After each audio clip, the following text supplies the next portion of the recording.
Hi, my name is Dana Weiss, and I have chosen the Chartres Cathedral as my work of art.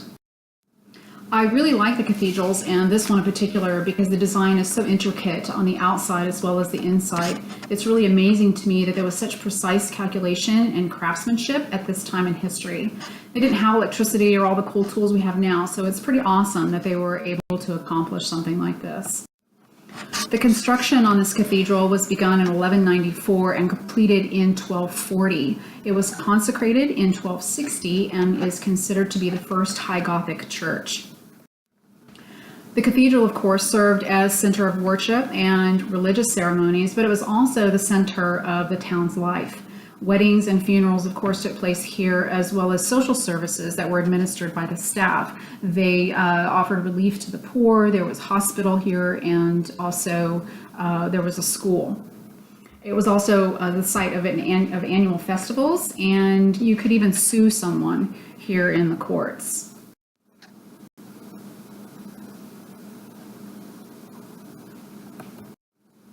The sculpture was used mostly to decorate the entrances to the cathedral with all types of ornamental motifs and figures. This particular sculpture is above the west entrance door. You can see in this picture the design and the arch and on the columns at either side of the entrance. And if you look really close, you can see a little gargoyle head sticking out up on the left. These types of figures are seen at the jambs on both sides of the doorways. You have to look kind of close, but you can see the naturalism in their design.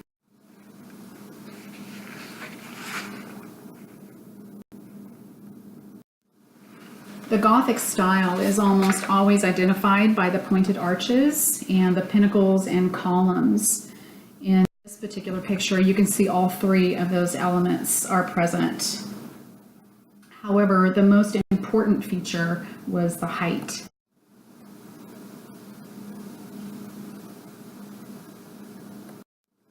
To achieve the desired height of these buildings, a design called flying buttresses was developed. In this picture, they look kind of like bridges. In some locations, they look more like a slide. They're on more of a downward slant.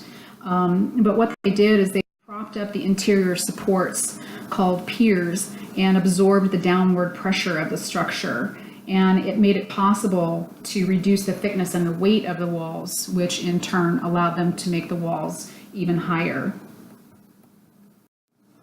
The buttresses also allowed for larger windows in the clerestory, and those windows are what you see at the top left, the stained glass there.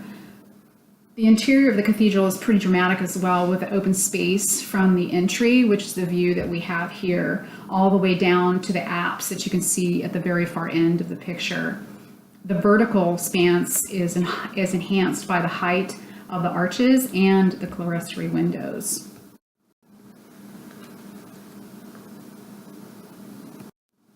With the addition of the stained glass, the architects created a spiritual escape into another world. Luminosity was very important at that time, and the glass helped achieve this effect. The stained glass windows at this particular cathedral covers an area of about 2,000 square yards, and except for a few fine details on the faces, the glass is not painted at all. The particular reds and blues that were used were unique, and they've never been able to reproduce them exactly.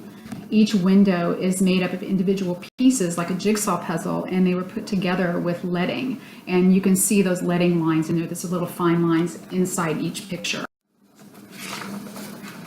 The sections were then set into frames of stone called mullions, and that's the big heavy dark black lines you see here. By making these individual sections, a window could be put together and made up to 60 feet high. The glass was not only a beautiful decoration, but also didactic in nature. Each one had a theme and told a story. So since most of the population was illiterate at the time, the pictorial accounts in the glass were very easily understood.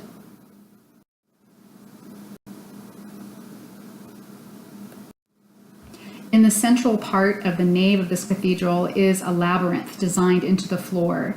Because of the dangerous times during the Crusades, the labyrinth was created as an alternative to an actual pilgrimage to Jerusalem.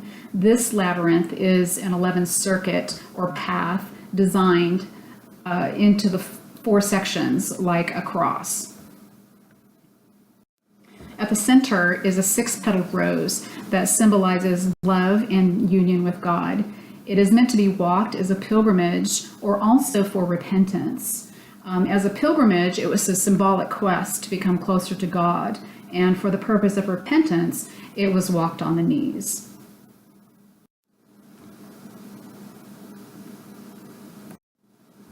The cathedral was designed using sacred geometry, which assigns symbolic and sacred meanings to certain geometric shapes and their proportions. So 2 such designs in this particular cathedral are the labyrinth and the West Rose window, which is the top portion, the round portion in the picture on the right. If this window were to fold down on a hinge at the base of the wall, it would cover the labyrinth exactly. And the significance of this arrangement is the link between our journey of life and the Last Judgment, which is the theme of this window. It also illuminates the concept of divine life, illuminating our journey through life. On that note, our tour has ended. I hope this presentation was interesting and informative. Thank you so much for watching.